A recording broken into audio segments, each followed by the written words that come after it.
Olá, caríssimo aluno! Nesta videoaula vamos tratar de um conjunto de normas que foram criadas para proteger a parte vulnerável na relação de consumo, o consumidor. Vamos aos nossos objetivos.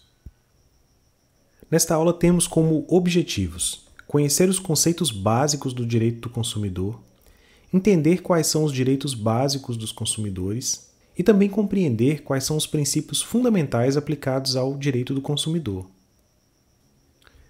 A Constituição Federal de 1998 determinou no artigo 48 que dentro de 120 dias de sua promulgação deveria ser elaborado o Código de Defesa do Consumidor.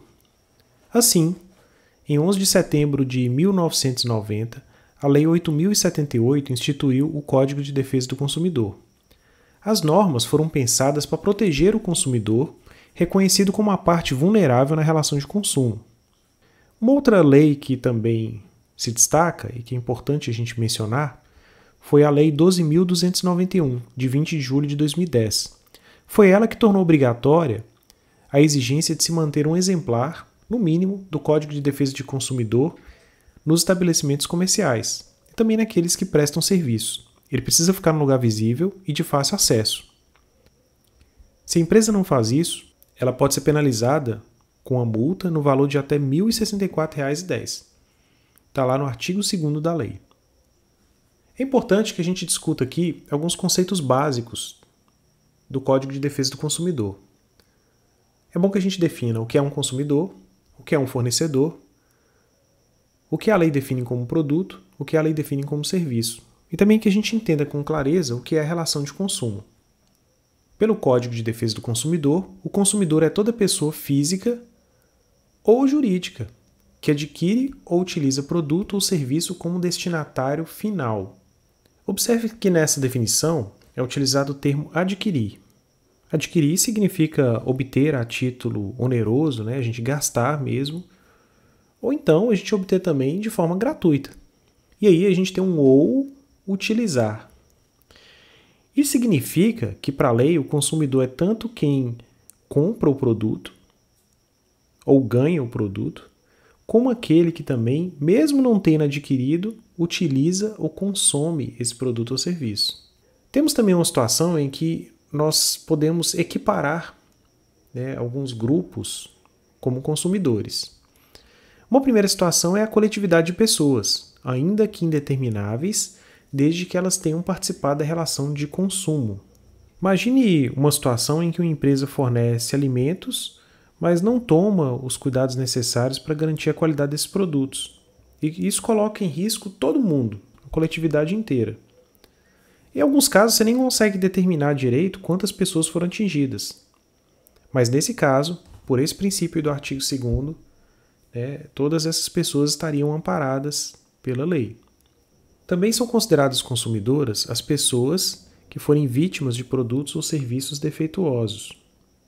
Mesmo que elas não tivessem alguma relação contratual com esse fornecedor, mas de toda forma elas sofreram algum tipo de dano pelo fato de haver uma má prestação do serviço contratado ou má qualidade do produto mesmo que foi adquirido pelo fornecedor.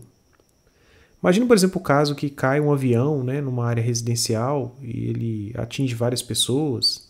Elas não estavam no avião, mas foram vítimas de uma falha, de um defeito do produto ou serviço. Está lá no artigo 17. Numa terceira situação, serão equiparados a consumidores todas as pessoas expostas às práticas comerciais, como previsto no artigo 29º. Na prática, isso quer dizer que toda a coletividade de pessoas, de certa forma, está exposta às práticas comerciais. Ainda que no momento você nem consiga identificar um único consumidor em particular que esteja querendo entrar em litígio contra essa empresa. É o caso, por exemplo, das propagandas na televisão. Nós não sabemos exatamente quantas pessoas estão sendo atingidas, mas se alguma propaganda se excede, inclusive existe um órgão no Brasil que você pode recorrer para reclamar daquela propaganda, se você considerar ela abusiva ou considerar ela enganosa. Na lei, o que é um fornecedor? É toda pessoa física ou jurídica pública ou privada, nacional ou estrangeira, bem como os entes despersonalizados que desenvolvem atividade de produção, montagem, criação, construção, transformação, importação, exportação, distribuição ou comercialização de produtos e serviços. O que é um produto? Um produto, na perspectiva da lei, vai ser qualquer bem, móvel ou imóvel, material ou imaterial. Está lá no artigo 3º, no parágrafo 1º. E o que vai ser um serviço? Qualquer atividade fornecida no mercado de consumo mediante remuneração, inclusive de natureza bancária, financeira, de crédito e securitária, salvo aquelas decorrentes das relações de caráter trabalhista. Isso está especificado no artigo 3º, parágrafo 2º. Finalmente, temos a definição da relação de consumo.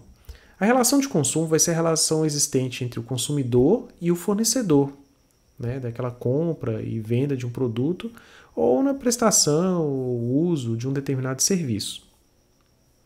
Para a gente dizer que houve uma relação de consumo, é necessário que exista um elemento objetivo, tem que existir um produto ou serviço que está sendo comprado, vendido, precisa existir um elemento subjetivo, um fornecedor e um consumidor, pelo menos. Precisa existir um elemento finalístico, a aquisição ou utilização do produto ou serviço como destinatário final. Essa ideia de destinatário final tem a ver com o produto ou serviço ser consumido pela pessoa que o adquire. Veja que quando definimos o consumidor, nós falamos que é toda pessoa física ou jurídica. Certo, quando uma empresa compra um produto ou serviço de outra empresa, se ela compra esse produto ou serviço para transformá-lo no processo e com isso revendê-lo, gerar riqueza, nesse momento não existe uma relação de consumo. Ela vai acontecer quando a compra ela é finalística. Exemplo, uma empresa que fabrica canetas e compra uma cadeira nova para a secretária. Ao comprar essa cadeira nova para a secretária, a relação que existe ela é de consumo, ela é prevista e regulamentada pelo CDC. Isso ocorre porque ela tem vinculação com a atividade de negócio da empresa. É uma relação dita de insumo. E ela não vai ser regida por esse código, mas sim pelo Código Civil. Uma vez que nós entendemos os conceitos básicos, é importante a gente conhecer também os direitos básicos do consumidor. E é o artigo 6º do Código de Defesa do Consumidor que vai dispor sobre esses direitos. Vamos conhecê-los. O primeiro direito é a proteção à vida, à saúde e à segurança contra riscos provocados por práticas no fornecimento de produtos e serviços considerados perigosos ou nocivos. O consumidor também tem direito à educação e divulgação sobre o consumo adequado dos produtos e serviços, assegurados a sua liberdade de escolha e igualdade na hora de contratar um produto ou serviço. O consumidor também tem direito a obter informações adequadas e claras sobre os diferentes produtos e serviços, tudo especificado da forma correta em relação à quantidade, às características, à composição, à qualidade, os tributos incidentes e preço, bem como todos os riscos envolvidos. É também direito do consumidor a proteção contra publicidade enganosa e abusiva, métodos comerciais coercitivos, que envolvem pressão para aquisição, para compra, ou então desleais, práticas e cláusulas abusivas ou impostas no fornecimento de produtos e serviços.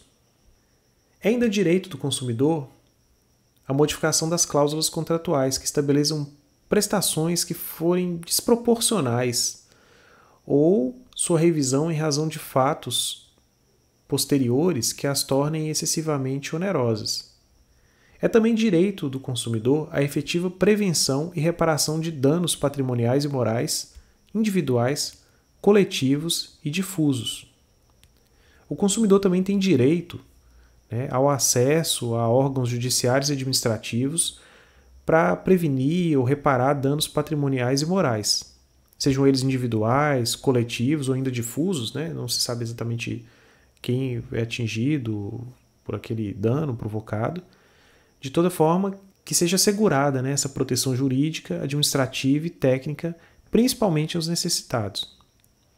É ainda direito do consumidor a facilitação da defesa de seus direitos, inclusive com a inversão do ônus da prova, a seu favor no processo civil. né, em alguma situação que a critério do juiz ele verificar que é verossímil a alegação que ele está fazendo no processo, né, ou quando ele for hipossuficiente, segundo as regras ordinárias de experiências. A questão da hipossuficiência nós vamos falar um pouquinho mais à frente, mas tem a ver justamente com essa condição de ser bastante necessitado ou ter alguma limitação que até dificulte esse consumidor a explicar quais foram os danos causados ou a identificá-los. A inversão do ônus da prova no direito sempre significa que, ao invés de quem acusa ter que trazer as provas, é quem se defende que vai ter que obter provas para se proteger daquela acusação. Então, no caso aqui, a inversão do ônus da prova pode acontecer e, ao invés do cliente provar os danos que foram causados, é a empresa que vai ter que provar que aqueles danos não foram causados pelo produto ou serviço que ela oferece. Temos ainda mais um direito, que é a adequada e eficaz prestação dos serviços públicos em geral. Foi incluído também, né, um item na lei a respeito da prestação dos serviços públicos, que é um direito nosso também. Assim, para analisar situações, né, em que há litígios, em que há prováveis danos, em que há dúvidas sobre o direito do consumidor, nós temos alguns princípios fundamentais que vão guiar as decisões. Eles vão levar em conta sempre a vulnerabilidade e a eventual hipossuficiência do consumidor. Talvez antes até da gente falar dos princípios, seja interessante a gente entender melhor o que é a vulnerabilidade e o que é a hipossuficiência. Considera-se que o consumidor ele está numa situação de desvantagem em relação à empresa. Ele pode ter uma vulnerabilidade, por exemplo, técnica. A vulnerabilidade técnica ela está ligada aos meios de produção. O consumidor, por exemplo, ele não conhece como é que o produto é fabricado. Isso é um monopólio do fornecedor. Então, o fornecedor já tem uma vantagem sobre o cliente nesse aspecto técnico. A lei também pressupõe que o consumidor ele não conhece direito à legislação, né? Ele não conhece direito os aspectos contábeis ou econômicos, e não entende direito os seus reflexos na relação de consumo. Então, existe também uma vulnerabilidade jurídica ou científica. Fala-se também, né, que a vulnerabilidade ela pode ser fática ou socioeconômica. Né? Existem várias situações em que a insuficiência econômica, física, psicológica também do consumidor o coloca em maior desigualdade ainda em relação ao fornecedor. Ele às vezes não consegue expor direito quais foram os danos que ele teve, ou ele não consegue compreender adequadamente ou expressar, né, aqueles problemas todos enfrentados. Então ele pode ter essa vulnerabilidade. Além disso, para se defender, provavelmente a pessoa mais pobre ela não vai ter acesso a advogados caros que uma empresa, por exemplo, poderia ter. E uma empresa sempre vai poder ter recursos para poder fazer isso. Então a lei já pressupõe que o consumidor está em desvantagem. Além disso, tem uma questão de vulnerabilidade informacional também. A informação sobre os produtos e serviços pode ser de má qualidade, pode haver manipulação, a empresa pode controlar a informação e mesmo influenciar a decisão de compra ou uso de produtos e serviços por essa vulnerabilidade que ela explora do consumidor.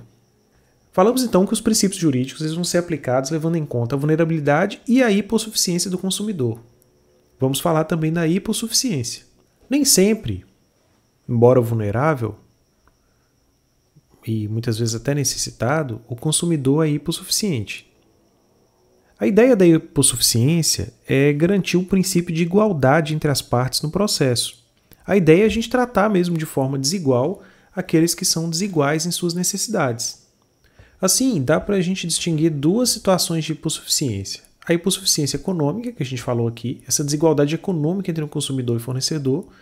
O juiz pode, inclusive, fazer a inversão do ônus da prova a favor do consumidor por conta de que a pessoa não tem os recursos necessários para produzir as provas nas suas alegações. A outra situação é de hipossuficiência técnica ou de informação. Também vamos entender e vamos perceber que o consumidor ele muitas vezes não vai ser capaz de avaliar aquilo que é mais relevante na defesa dos seus direitos. Às vezes ele não consegue nem mesmo dar informações direito para identificar elementos de prova. Partindo então dessas questões, temos alguns princípios fundamentais aplicados ao CDC, ao direito do consumidor. O primeiro, então, é o princípio da vulnerabilidade, que impõe o reconhecimento da vulnerabilidade do consumidor frente ao fornecedor nas relações de consumo, que é o artigo 4º define. Temos também o princípio da ordem pública e do interesse social.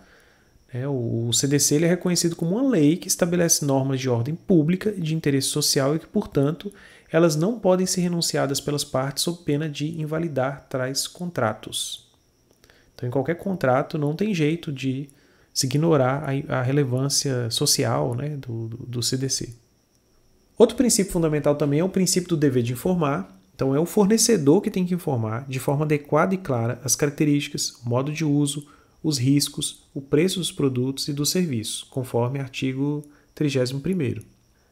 Outro princípio também importante é o da prevenção. Ele obriga o fornecedor a tomar todas as precauções para evitar qualquer tipo de dano ao consumidor. Também é um princípio fundamental o princípio da reparação integral dos danos. O fornecedor ele deve reparar todos os danos causados ao consumidor, sejam eles materiais, morais, individuais, coletivos ou difusos, que afetem a coletividade geral. Temos também o princípio da responsabilidade objetiva. Por esse princípio, o fornecedor ele responde pelos danos causados ao consumidor independentemente de culpa. Afinal, o consumidor é a parte vulnerável. Outro princípio é o da facilitação da defesa dos direitos do consumidor. A defesa do consumidor ela deve ser facilitada por meio de normas de direito material e processual, bem como por atuação do Estado. E ainda temos o princípio da modificação e revisão contratual. Cláusulas contratuais que estabelecem contraprestações que se tornem excessivamente onerosas podem ser revistas. E por último, temos o princípio da boa-fé objetiva. O consumidor e fornecedor devem praticar relação de consumo com boa-fé. Presume-se que os dois lados têm uma boa motivação quando estabelecem uma relação de consumo.